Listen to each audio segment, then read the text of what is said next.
ce jour dédié pour que tous les petits-enfants et descendants de Michel, Abraham et Ghislaine soient dans le derech de la Torah et donc dans la voie de la Torah, Yirat Shamayim et la crainte de Dieu. Amen. Bezrat Hashem. Ok, on me demande de parler de l'actualité. Il y a un peu de nouveau. Donc, vous savez, ça fait depuis Pessah que je dis que normalement, si on a eu le corona, c'est écrit, donc juste avant que Mashiach revienne, Dieu envoie une grande épidémie dans le monde entier. On y est, on n'est pas sorti de cela, hélas. C'est la cata, hein, c'est la grosse cata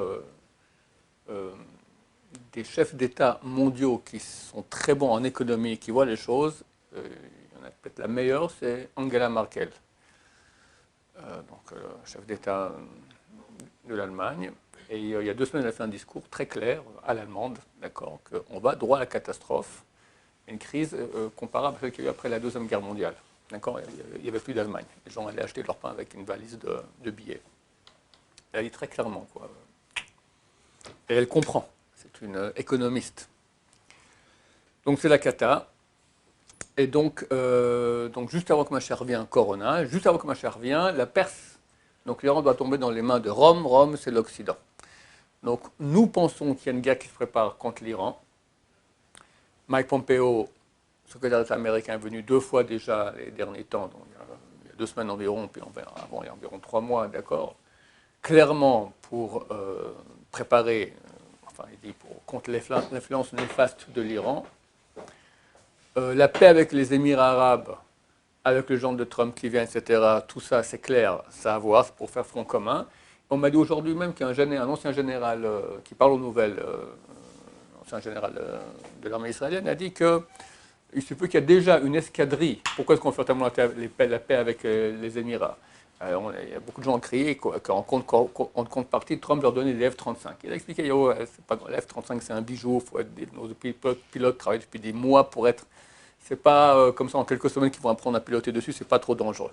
Par contre, a-t-il dit, il y a déjà certainement, enfin, il y a de fortes chances qu'il y ait déjà une escadrille de pilotes israéliens déjà positionnés là-bas dans les Émirats. Évidemment, parce que pour aller à Téhéran depuis les Émirats, ça prend 5 minutes, alors que d'Israël, ça prend une demi-heure. C'est beaucoup plus long et fastidieux et dangereux, etc. Donc, ça nous conforte dans ce que nous pensons, que nous sommes au bord d'une guerre avec l'Iran, qui a de fortes chances de devenir une guerre mondiale. Ce serait les guerres de Gog ou Magog de la fin.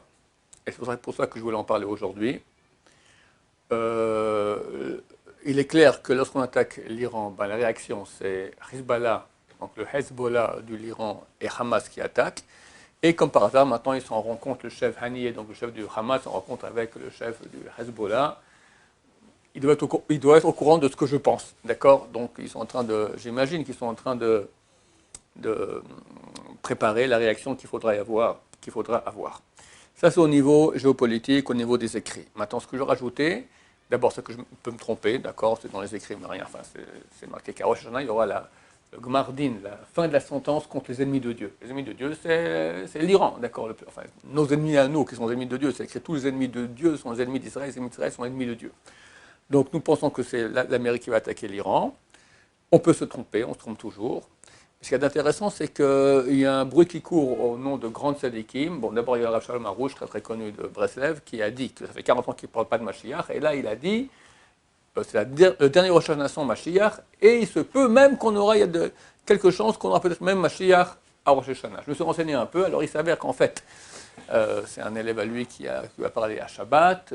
Shabbat, il n'y avait personne qui enregistrait, donc je peux parler. Bon, il a parlé à un des grands tzadikim de la génération, un des 36 tzadikim cachés, on ne sait pas qui c'est.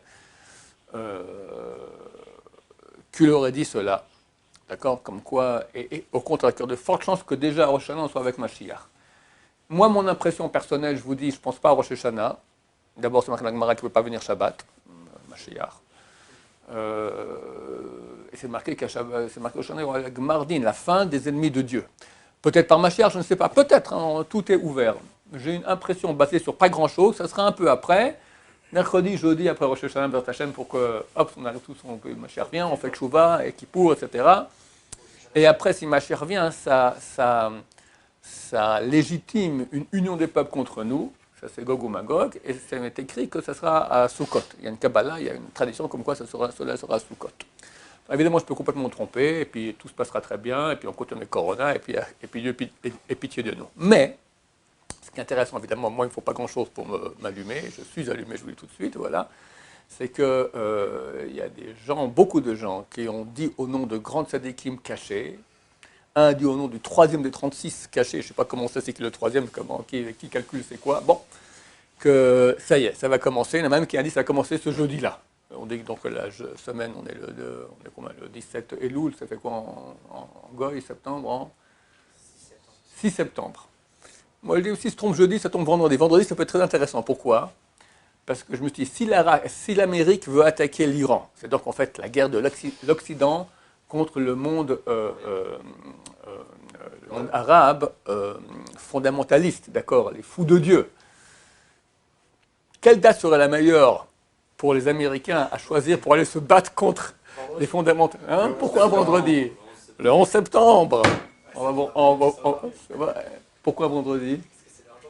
Ah, c'est le jour sans en plus. Ouais, tu as raison. Ok, alors on verra. Donc pour la fin de la semaine, peut-être. Maintenant, c'est très, très, très aléatoire. Si c'est vrai, alors on est parti vers Hachem. Sinon, bon, on attendra un peu. J'espère que ce sera pour cette période-là. Je peux me tromper, évidemment, évidemment. Il y en a qui ont dit que ça va durer 2 mois. Moi, j'espère que non. Comme j'ai dit, moi, j'espère que ça va être assez rapide, comme je vous ai dit. On ne sait pas. Bon, alors on n'est pas là pour jouer au prophète. L'essentiel, c'est pour ça que je voulais en parler à vous et à ceux qui nous écoutent ici, c'est que si ça commence, alors il ne faut pas rentrer en panique. Il ne faut pas rentrer en panique parce que je dis qu'il ne faut pas rentrer en panique. Quand je dis qu'il faut pas rentrer en panique, je rentre déjà en panique. C'est paniquant. Une guerre mondiale, c'est paniquant. Mais ce sera ça l'épreuve du moment, bitachon b'Hashem, foi en Dieu. La Gemara à la fin du traité Sota est dit à l'époque pré-messianique, on ne peut plus compter sur rien. C'est le balagan, comme on dit, le chaos partout. Et nous, on voit le chaos partout. Dans les familles, terrible. L'économie, terrible. La politique, les États, terrible. Israël, chaos total. D'accord? Partout, il y a Corona, c'est tout. On ne sait même pas où on va prier Rosh Hashanah. D'accord? Il n'y a rien, on ne sait rien. C'est le chaos total partout. Et la Gemara, elle conclut. Pardon? Vous me dites de ne pas paniquer, mais... Alors j'explique maintenant. Et la Gemara, elle conclut. Elle a l'onishaen à la bédou shabashamaim. On ne peut compter que sur notre Père qui est dans les cieux. Dans le ciel, dans les cieux. Et je dirais plus que cela. C'est pas, bon, écoute, tout va pas bien, donc compte sur Dieu. C'est pas comme ça.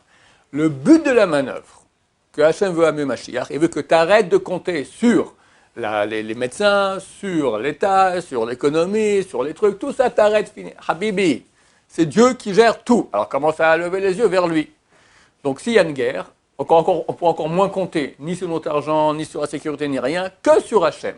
Et celui qui compte sur Hachem, il réalise le but de la manœuvre.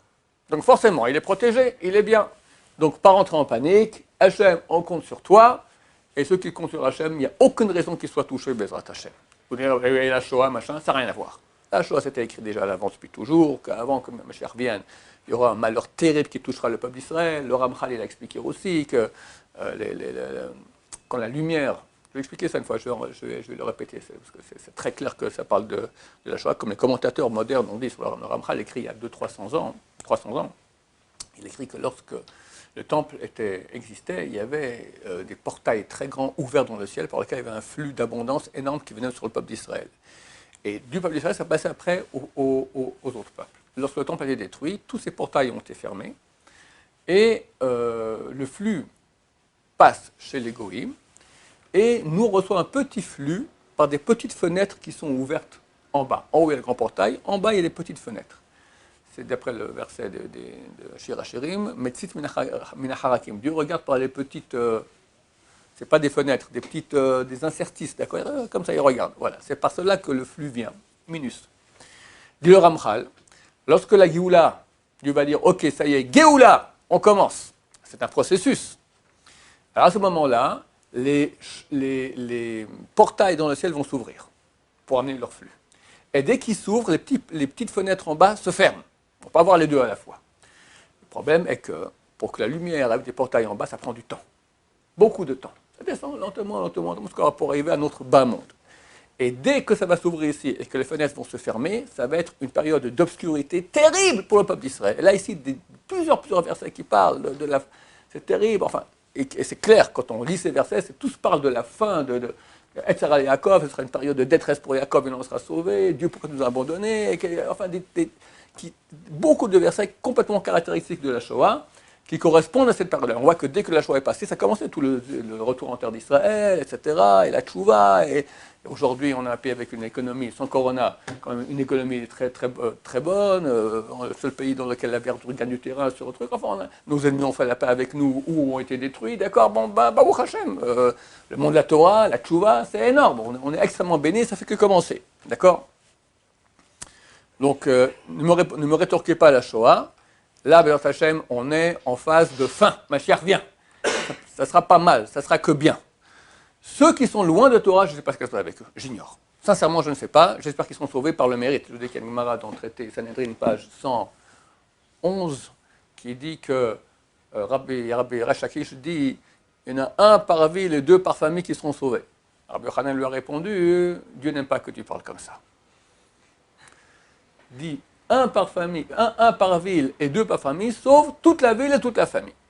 Et bien aujourd'hui, il n'y a pas de famille dans laquelle il n'y a pas un Baal Tshuva, donc on espère que les Baal Tshuva vont dans la balance contre carrer tout le mal qu'il y a. Il n'y a plus de mal aujourd'hui, on m'a dit il y a eu une interview, un type qui travaille dans le monde de la nuit, d'accord, les cabarets, tous les trucs tordus les plus tordus. Il a dit, c'est fini, c'est mort, les chefs d'État ne font pas attention à nous, c'est fini. Il n'y a plus de cabaret, il n'y a plus de discothèque, il n'y a plus de travestis, il n'y a plus le monde de la nuit, il est mort. Mort. D'accord? Saint-Trope n'existe plus. Ibiza n'existe plus. Voilà, donc c'est clair que Dieu veut amener la sainteté dans le monde. Et donc, on doit être heureux. Évidemment, ce n'est pas heureux et les mains dans les poches. C'est Gilou Birada, soyez heureux en tremblant, parce que c'est la fin, Mashiach revient, et il faut faire l'effort énorme. Baruch Hashem, que Dieu nous fait le grand cadeau, que c'est dans la période de la Tchouva, maintenant, Elul, les 10 jours de pénitence, se rapprocher de Dieu, ne plus compter sur rien que sur lui, et compter sur lui. Celui qui compte sur lui, alors il n'a pas à s'inquiéter, Bezrat Hashem. Voilà. Je ne sais pas si les prophéties, entre guillemets, que j'ai dit vont se réaliser, je ne sais pas, j'espère. En tout cas, ce sont que des... élucubrations imaginatives qui ont de fortes chances de ne pas être vraies, mais si c'est vrai, alors au moins nous sommes avertis que Bezrat Hashem, c'est la fin, très bientôt, avec beaucoup de miséricorde. Baruch Adonai, l'olam, amen, amen.